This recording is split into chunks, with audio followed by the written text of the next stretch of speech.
இப்போ இதுக்கான ரெஸ்பான்ஸை நீங்க எப்படி ரிசீவ் பண்ணிட்டு இருக்கீங்க? இப்போ தியேட்டர் வேற, மாமன்ல நீங்க கம்ப்ளீட்டா வேற மாதிரியான ஒரு ரெஸ்பான்ஸ் பார்த்துருப்பீங்க. இப்போ விலங்கு அண்ட் இதோட ரெஸ்பான்ஸ் உங்களுக்கு எப்படி இருக்கு? ஐ மீன் சோஷியல் மீடியா ஓபன் பண்ணுங்க ப்ரோ. ட்விட்டர்ல #வாரண்ட்னு போடுங்க ப்ரோ.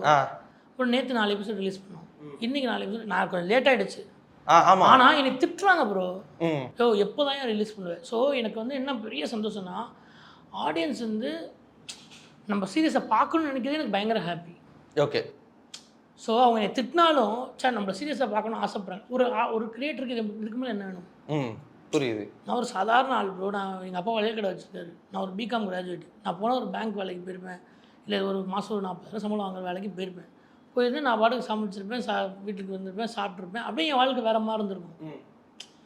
ஆனால் நான் ஒரு கிரியேட்டர் ஆகணும், என்னோட கிரியேட்டிவ் இதை பார்த்து எல்லோரும் பாராட்டணும் அப்படின்னு சொல்லி ஒவ்வொருத்தருக்கும் ஒவ்வொரு இப்போ நீ நல்லா பண்ணியிருக்க, நல்லா நடிச்சிருக்க, நீ நல்லா வந்து வேலை செஞ்சுருக்க அப்படின்னு நம்மளை பாராட்டுறது தானே எல்லாருக்குமே வேணும். பாராட்டுறது யாருக்கு பிடிக்காது? ஆமாம். அப்படி இருக்கிறப்போ அவ்வளோ பேர் எக்ஸைட் ஆகி பேசுகிறாங்க. அப்புறம் அங்கே தான் அது ஹிட் ஆஃப் ஃப்ளாப்பான்னு எனக்கு தெரியுது. இன்னும் நம்பர்ஸ் இவ்வளோ பேர் பார்த்துருக்காங்கிறது தெரியும்.